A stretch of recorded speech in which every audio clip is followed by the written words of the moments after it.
I never thought the day would come when I'd find myself knee-deep in spreadsheets, scrutinizing every penny of a homeowner association's budget.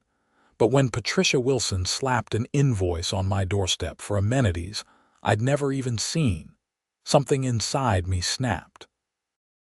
"Mr. Harris, this is your quarterly assessment due by the end of the week," she announced with that plastic smile that never quite reached her eyes. Patricia, our HOA president, always wore her blonde bob like a helmet and wielded her clipboard like a weapon. I glanced at the paper and nearly choked. $850. That's $100 more than last quarter. "We've upgraded the community pool with new heating systems and added premium lounge chairs," she explained, straightening her pastel cardigan. "The board voted on it last month. It's all in the newsletter." "Patricia, I live on the far side of the development. I've never even been to the pool." Her smile tightened. "Xavier, the amenities are for everyone.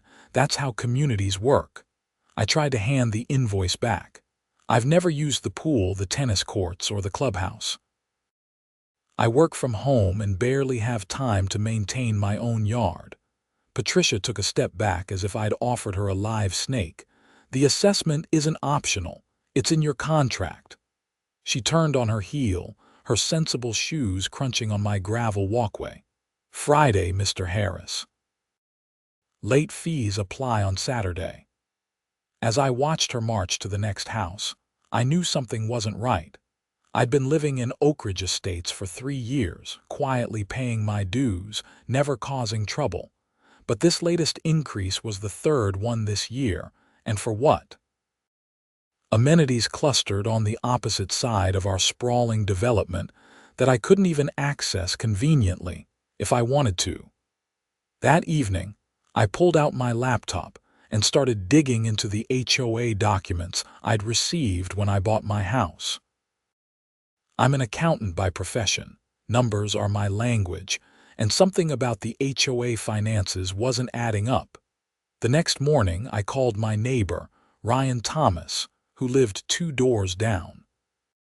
Unlike me, Ryan attended every HOA meeting, partially because he enjoyed the drama and partially because, as he put it, someone needs to keep those vultures in check. "Xavier, come in, man," Ryan greeted me, swinging his door open. At 62, he was retired military with a no-nonsense attitude and a fierce protectiveness of the neighborhood. "Let me guess, the new assessment got you fired up." I followed him into his immaculate living room. "How'd they justify a $100 increase for pool heaters in October?" "Who's even using the pool now?" Ryan snorted, pouring us both coffee. "That's just the excuse. The real reason is the new landscaping around Patricia's house. Funny how the community beautification always seems to start on her street." "Wait, what? How is that legal?" "It's a gray area," Ryan explained. "They call it entrance enhancement because her street is one of the ways into the development. But it's the third enhancement in 2 years, and it always happens right before the garden club competition." I pulled out my laptop. "Ryan, I've been looking at the budget they sent last year. These numbers don't make sense. The pool maintenance fund increased by 30%, but the service company's contract is public record, and it only went up 3%. Ryan leaned forward, suddenly interested. "You're good with numbers, aren't you?" "It's literally my job," I said, pulling up spreadsheets. "And if I'm right, there's at least $50,000 in our annual budget that's being misallocated." Ryan's eyes widened. "Misallocated or misappropriated? That's what I need to find out." For the next 3 days, I worked late into the night, combing through every financial document I could get my hands on. I requested past budgets through our neighborhood portal, compared contractor quotes to actual expenditures, and started building a comprehensive picture of our HOA's finances. Friday came, and with it, Patricia's expected visit. I was ready. "Xavier, your payment is due today," she reminded me, standing on my porch with her ever-present clipboard.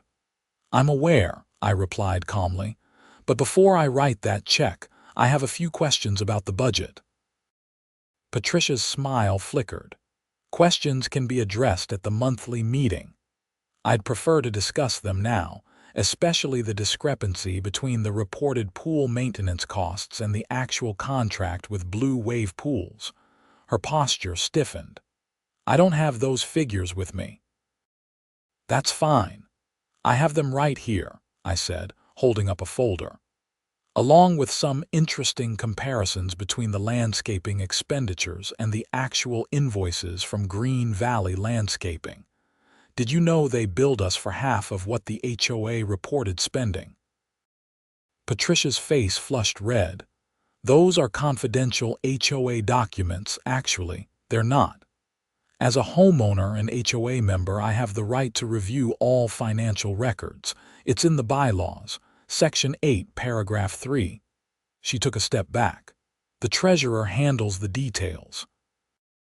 I just manage the community standards. Interesting, because the signature on most of these approvals is yours, I pointed out. Now, about my assessment.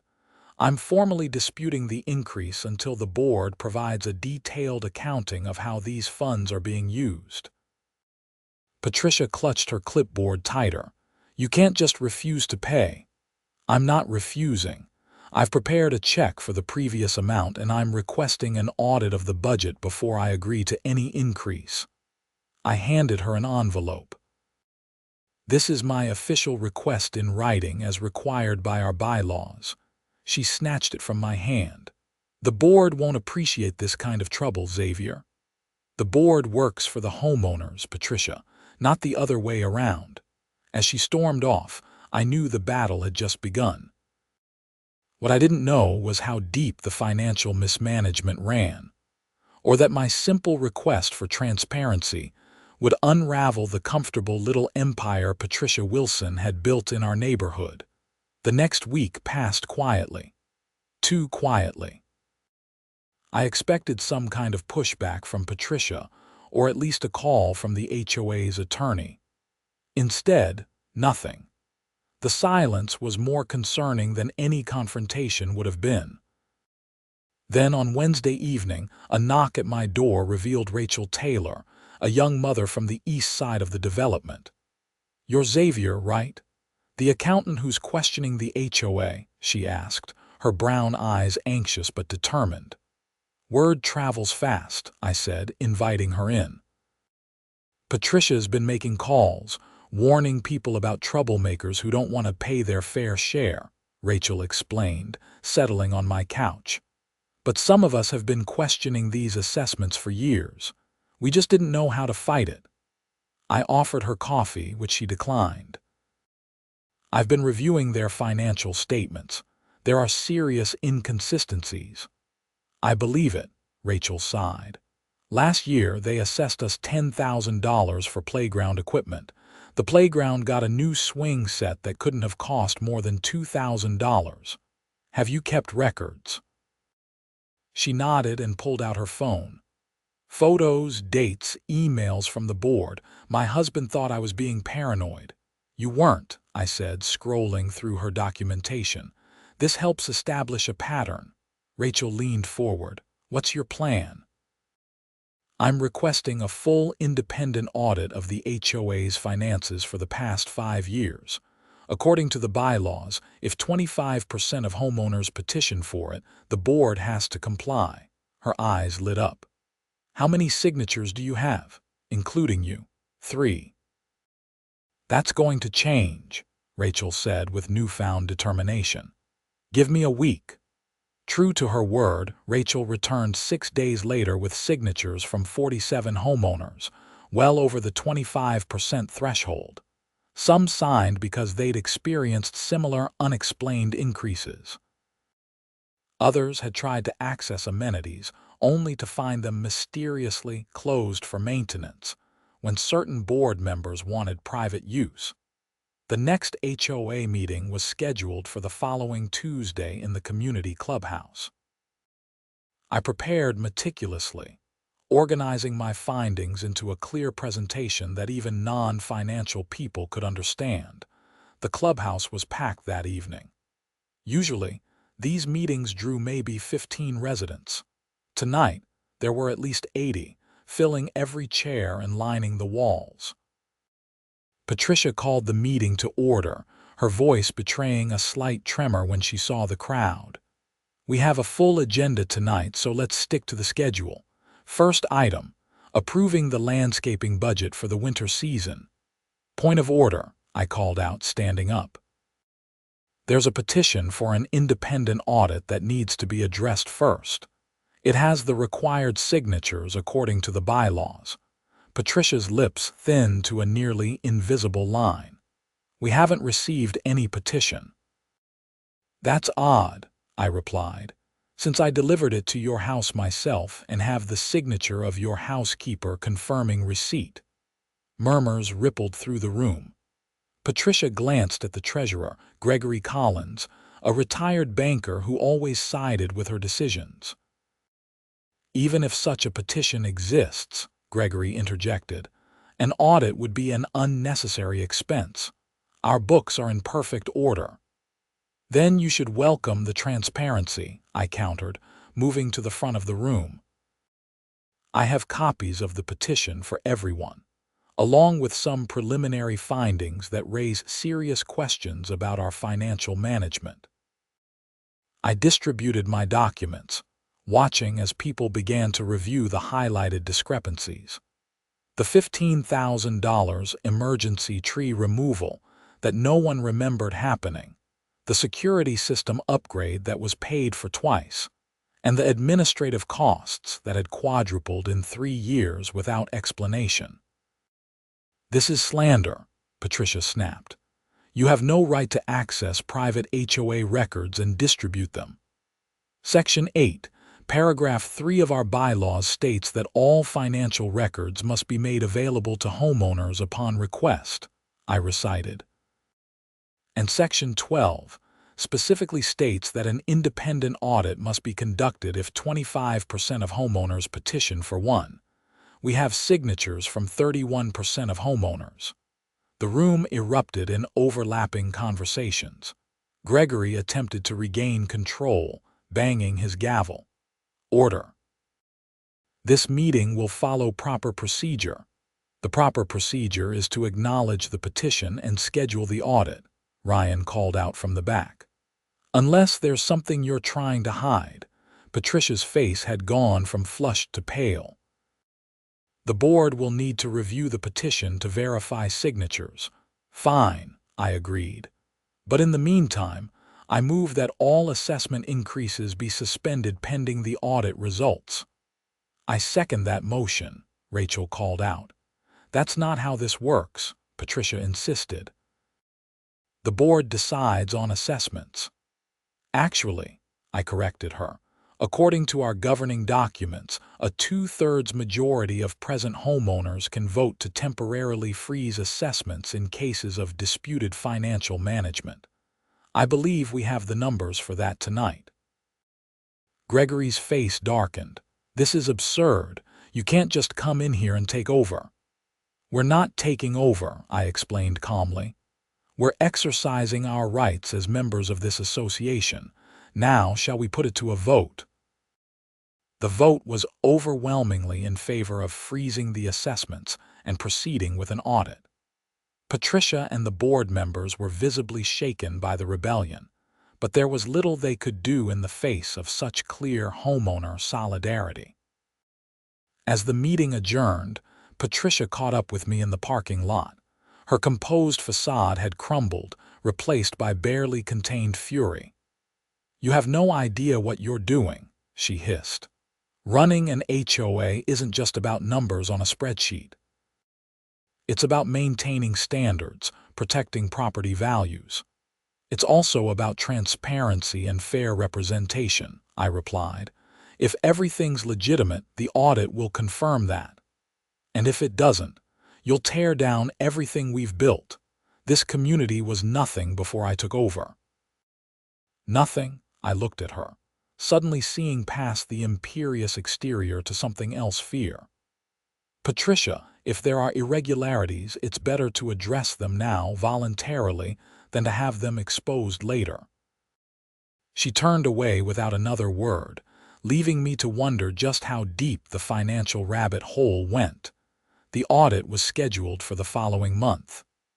In the interim, Patricia and the board tried everything to obstruct the process.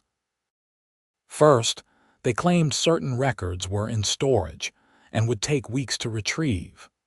Then, they argued about the selection of the auditing firm, rejecting the first 3 recommendations for increasingly absurd reasons. But the momentum had shifted. More homeowners were getting involved, reviewing old meeting minutes, questioning past decisions. A retired paralegal discovered that board elections hadn't been properly conducted in years, with Patricia essentially appointing her allies to vacant positions instead of holding votes.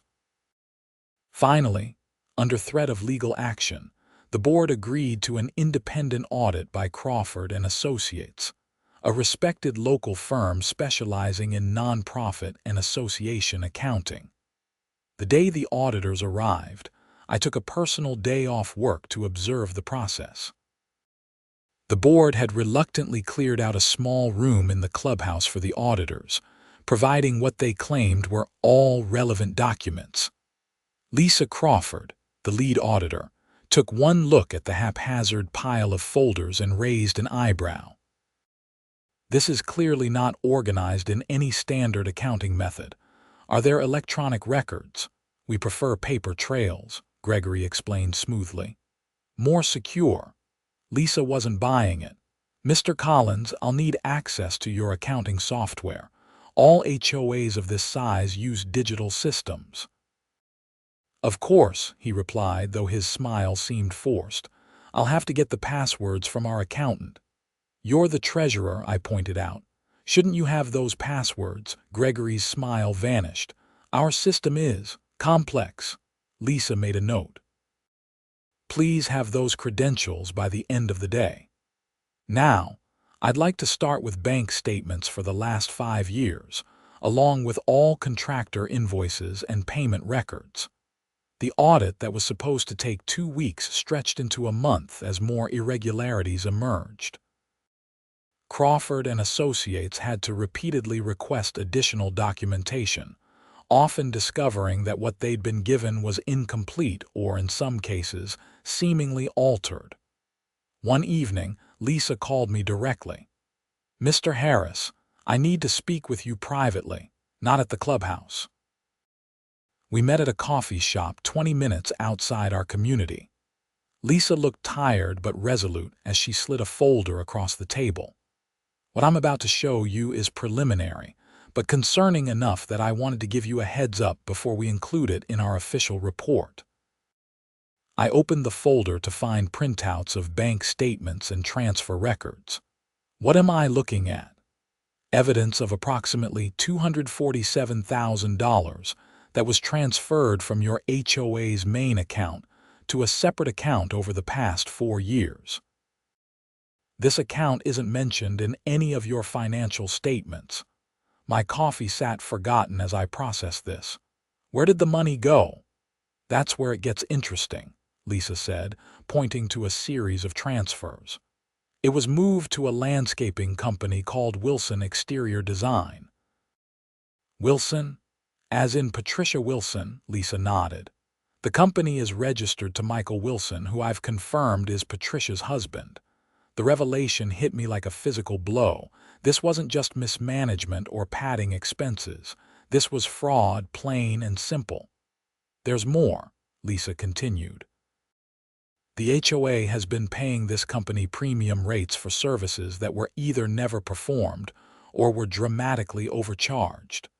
For instance, there's an invoice here for $18,000 for emergency storm cleanup last October." "We didn't have any storms last October," I said, my mind racing. "Exactly. And when we cross-referenced with weather reports and city records, there were no significant weather events in your area during that period." I leaned back, processing the implications. What happens now? We complete our audit and present our findings to the board as required. But given the nature of what we've found, I would strongly suggest involving law enforcement. This goes beyond civil matters. That night, I couldn't sleep. The scope of the fraud was staggering, especially for a community of our size. How had they gotten away with it for so long? How many homeowners had struggled to pay increasing assessments while Patricia and her cronies lined their pockets? The next day, I consulted with an attorney who specialized in HOA law. Meredith Zhao listened carefully to my summary of the audit findings. "This is unfortunately not uncommon," she explained. "HOAs have considerable power and little oversight. Most homeowners don't have the expertise or time to scrutinize financial statements, and boards count on that apathy. So what's our recourse?" Once the audit is complete, you have several options. You can demand resignations and restitution, pursue civil action, or file a criminal complaint. Given the dollar amount involved, this could potentially rise to the level of felony fraud. I thought about Patricia's carefully cultivated image as the guardian of our community's standards. I want to handle this correctly, not just legally but ethically. Meredith nodded. "Then I suggest waiting for the final audit report before making any decisions. In the meantime, document everything and keep building homeowner support. You'll need it." 2 weeks later, Crawford and Associates delivered their final report to the board and the homeowner committee we'd formed to oversee the audit process. The results were even worse than the preliminary findings. Beyond the fraudulent landscaping contracts, they found evidence of kickbacks from other vendors, personal expenses charged to the HOA credit card, and deliberate misrepresentation of financial statements to homeowners. In total, nearly $350,000 had been misappropriated over 5 years. We called an emergency community meeting to present the findings. This time, nearly every homeowner attended, filling the clubhouse to capacity with many standing outside, listening through open windows. Patricia and most of the board members were conspicuously absent. Only one board member, Elaine Jackson, showed up, looking shaken and claiming she'd had no knowledge of the financial improprieties. I presented the audit findings as clearly and dispassionately as possible, focusing on facts rather than accusations. When I finished, the room was silent for a long moment before erupting into angry questions and demands. "What do we do now? I want my money back. They should be in jail." Ryan stood up, his military authority commanding attention. "Let's be strategic about this." "Xavier, what does our attorney recommend?" "We have several options," I explained. "We can demand resignations and restitution through civil action, or we can pursue criminal charges, or both." "How do we decide?" someone called out. "I suggest we vote," I proposed. "But first, we need to establish an interim board to manage the association while this is resolved." By the end of that long, emotional meeting, we had elected a 5-member interim board and voted overwhelmingly to pursue both civil and criminal remedies. As people filed out of the clubhouse, many stopped to thank me for uncovering the fraud, which was both gratifying and uncomfortable. I hadn't set out to be a neighborhood hero. I just wanted to understand why I was paying for amenities I never used. The next morning, I met with our attorney and representatives from Crawford and Associates to compile a formal complaint for the district attorney's office. The process was meticulous, organizing the evidence into a comprehensive case file that clearly demonstrated the pattern of fraud. As we worked, a text message from Rachel pinged my phone. "Patricia's packing up her house right now, moving trucks and everything." "She's running," Meredith concluded when I showed her the message. "We need to move quickly." Within hours, we had submitted our evidence to the DA's office and requested an emergency injunction to prevent Patricia and Gregory from leaving the jurisdiction or disposing of assets. The judge granted our request by late afternoon, and police officers were dispatched to serve the order. I drove to Patricia's house, not to confront her but to witness what was happening. 2 moving trucks were parked in her driveway, and workers were loading furniture when a police cruiser pulled up. The officers spoke briefly with Patricia, who emerged from her garage looking nothing like the confident HOA president who had lectured me about community standards. Her face was pale, her hands trembling as she accepted the court documents. Our eyes met across her perfectly landscaped yard landscaping that our community had unwittingly paid for. She stared at me with a mixture of hatred and defeat before turning away to consult with a man I assumed was her attorney. The legal process moved slower than many homeowners would have liked, but it moved nonetheless. The district attorney's office took our case seriously, particularly after discovering that Patricia and Gregory had used similar tactics in 2 previous communities before moving to ours. 3 weeks after our complaint was filed, Patricia Wilson, Gregory Collins, and 2 other board members were arrested on multiple felony counts of fraud, embezzlement, and conspiracy. The story made the local news, with reporters standing in front of our community entrance sign, explaining how a group of vigilant homeowners had uncovered a years-long scheme. The civil case proceeded in parallel, with our attorney filing for restitution of all misappropriated funds, plus damages. We discovered that Patricia and Gregory had significant assets, including investment properties purchased with what appeared to be our HOA funds. As the criminal and civil cases wound through the legal system, our community began the process of healing and reform. The interim board, which I had reluctantly joined as treasurer, worked with Meredith to rewrite our bylaws, establishing stronger financial controls, greater transparency, and term limits for board members. We also reassessed our amenities and the fee structure that supported them. Under the new system, basic maintenance and security were covered by baseline dues, while amenities like the pool and tennis courts became opt-in services with separate fees. Homeowners who used these facilities paid for them. Those who didn't were no longer subsidizing services they never accessed. 6 months later, Patricia and Gregory accepted plea deals rather than face trial.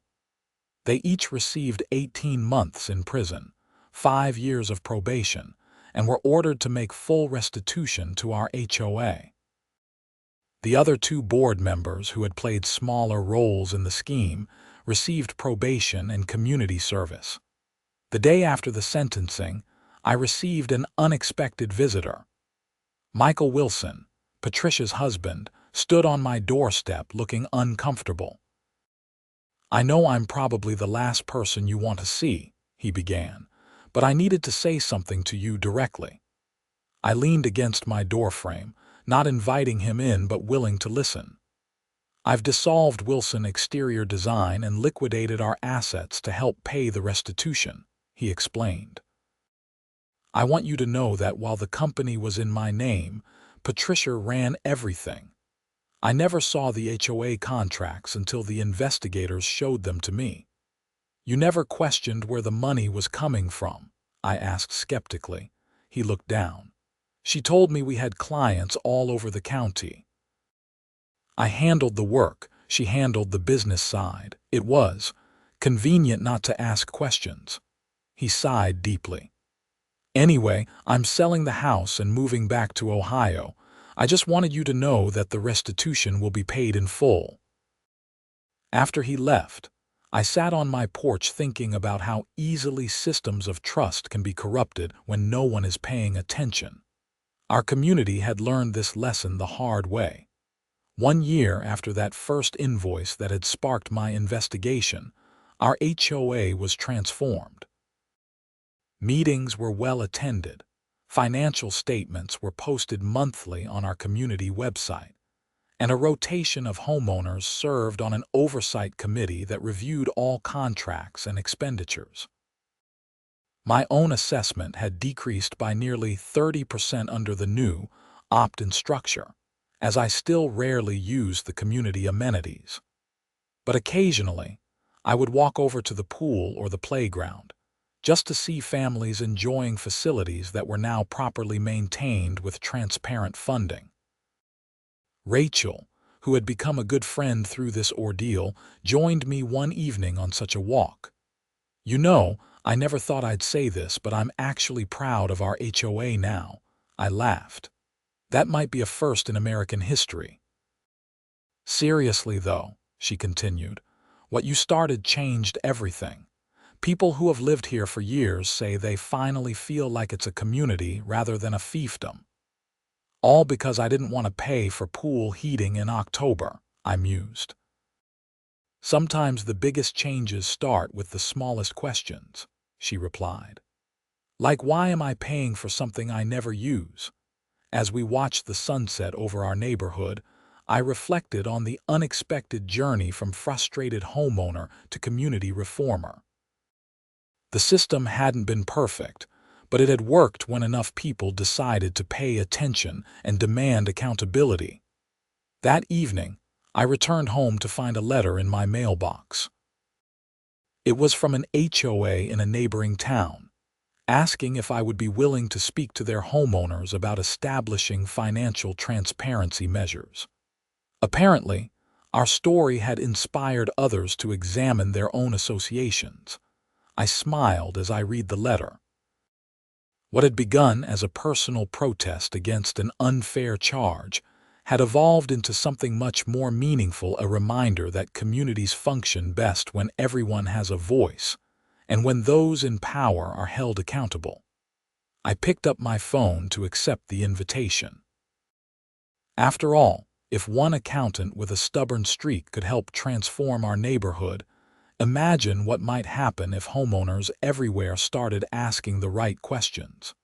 The criminal case against Patricia Wilson and her co-conspirators eventually became a case study in HOA fraud prevention.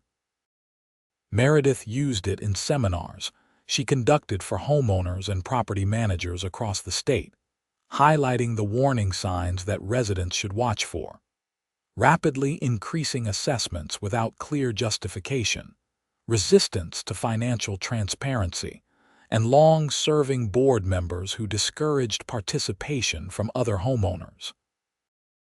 Our community's story even prompted state legislators to introduce a bill requiring greater oversight of homeowners associations, including mandatory annual financial reviews and clearer pathways for members to access records. When hearings were held on the proposed legislation, I was invited to testify about our experience. Standing at the podium in the state capitol, looking out at the committee of legislators, I felt the weight of representing not just our neighborhood but countless others who had faced similar situations. "The problem isn't with the HOA concept itself," I explained. "When properly managed, HOAs can enhance communities and protect property values. The problem is that the current system even encourages abuse by failing to provide adequate transparency and accountability measures." The committee chair, Senator Eleanor Morris, leaned forward. "Mr. Harris, in your opinion, what single change would make the biggest difference in preventing what happened in your community?" I considered the question carefully. "Mandatory independent financial reviews that are shared directly with all homeowners, not just the board." In our case, the fraud continued for years because financial statements were either withheld or presented in formats designed to obscure rather than clarify. The legislation passed 6 months later. While not perfect, it established new protections for homeowners and created a state office to handle HOA complaints and investigations. Patricia's case had created ripples far beyond our community. Back at Oak Ridge Estates, we were rebuilding in more ways than one. The restitution payments allowed us to address long-neglected maintenance issues and even enhance some amenities that genuinely benefited the community. We installed a small dog park on the far side of the development, my side, which quickly became a popular gathering spot for pet owners. Ryan, who had become the president of our new board, made sure that every expenditure was justified and transparent. If we can't explain to every homeowner exactly why their money is being spent this way, then we shouldn't be spending it, became his mantra. The opt-in system for amenities proved so successful that neighboring HOAs began adopting similar models. Rather than forcing everyone to pay equally for all facilities, the basic assessment covered essential services, while amenities were funded by those who used them. It was simple fairness, but it had taken a major fraud case to make it happen. 2 years after that fateful invoice landed on my doorstep, I received an email from a journalist writing a book about community governance. She wanted to interview me about what she called the Oak Ridge Uprising. I wouldn't call it an uprising, I told her when we met at a local coffee shop. It was just homeowners asking questions that should have been asked long ago. The journalist, Vanessa Clark, smiled. That's how most significant changes begin. Tell me, what surprised you most about this whole experience? I thought about it while stirring my coffee. How quickly people united once they realized they had power. For years, everyone complained about the HOA but assumed there was nothing they could do. Once they saw that challenging the status quo was possible, everything changed. Vanessa's book, Common Interest: How American Communities Govern Themselves, was published the following year, with our story featuring prominently in the chapter on financial accountability. She sent me a signed copy with a note. To Xavier, who reminded us all that democracy works best when people are paying attention. The irony wasn't lost on me. I'd never wanted to be involved in community politics. I'd bought my house in Oak Ridge Estates precisely because it was quiet and allowed me to focus on my work and personal life. Yet here I was, being thanked by strangers for taking on a corrupt system. Rachel teased me about my reluctant activism whenever we walked through the neighborhood. Just think, if Patricia hadn't tried to charge you for that pool heater, she might still be running this place like her personal fiefdom. And I'd be $100 poorer every quarter, I replied with a laugh. Worth it for the revolution, she quipped.